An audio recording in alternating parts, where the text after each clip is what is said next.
نماز کے اندر جو خیر و برکت ہے وہ کسی اور عمل میں واقعہ ہے کہ ایک مرتبہ ایک صحابی رسول آئے آپ صلی اللہ علیہ وسلم کی خدمت میں.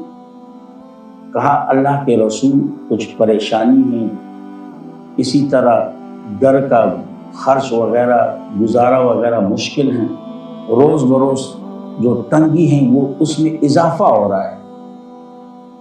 تو اللہ کے نبی نے فرمایا آپ اپنی گھر کی جو چار دیواری ہے نا اسے ذرا اونچا کرا. اب صحابی حیران ہوا کہ میں اللہ کے رسول کے خدمت میں عرض کر رہا ہوں تنگی کے متعلق، اور اللہ کے رسول مجھے کہہ رہے ہیں کہ اپنی گھر کی جو چار دیواری ہیں اس کو ذرا اونچا کرا. لیکن صحابہ تو صحابہ تھے، عاشق رسول تھے، اللہ کے نبی کے ہر آواز ہر حکم پر لبیک کہنے والے، اللہ کے نبی پر مر مٹنے والے، اللہ کے نبی پر سب کچھ قربان کرنے والے. لہٰذا انہوں نے بغیر کسی چون چرا کے آپ صلی اللہ علیہ وسلم کی بات پر، آپ صلی اللہ علیہ وسلم کے فرمان پر عمل شروع کر. اب جیسے ہی انہوں نے اپنے گھر کی چار دیواری ذرا اونچی کر دی، ایک دن گزرا، دوسرا دن گزرا. اب جیسے جیسے دن گزر رہے ہیں حالات بہتری کی طرف آ رہے ہیں، حالات بہتری کی طرف آ رہے ہیں، یہاں تک کہ جو تنگی وغیرہ تھی مالی لحاظ سے وہ ختم ہو گئی، خوشحالی ہو گئی.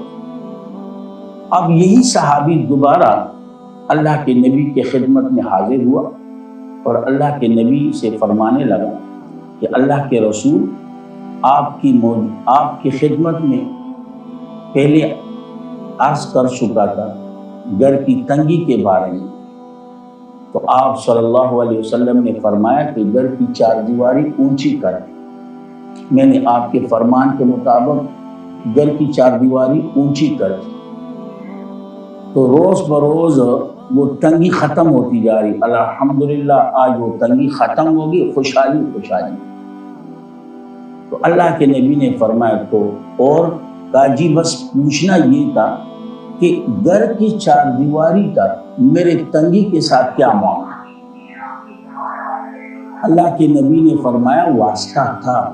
کہا جی کیا واسطہ؟ کہا جی آپ کے گھر کے راستے سے ایک بے نمازی گزر کر رہا، اس بے نمازی کے وجود کا جو سایہ تھا نا وہ آپ کے گھر پہ پڑا، تو اس کے سایہ کی وجہ سے آپ کے گھر کے اندر بے برکتی آ گئی، آپ کے گھر کے اندر تنگی آ گئی.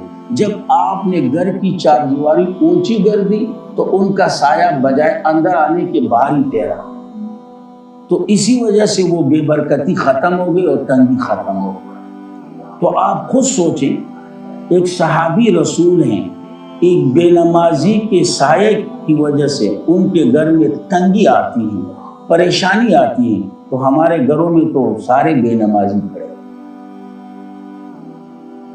اگر بیٹوں کا حال دیکھیں وہ بھی بے نمازی، بیٹیوں کا حال پوچھیں وہ بھی بے نمازی، پوتے پوتیوں وغیرہ وہ بھی بے نمازی، اگر وائف وغیرہ وہ بھی بے نمازی، اور اگر از خود اپنا پوچھیں تو ہم بھی بے نمازی.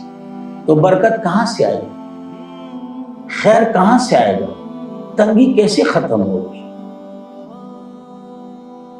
یاد رکھیں، بجائے تعویذات کے پیچھے بھاگنا، ادھر ادھر کے عملیات والوں کے پیچھے بھاگنا، یہی عمل شروع کر دو کہ آج سے نماز کی پابندی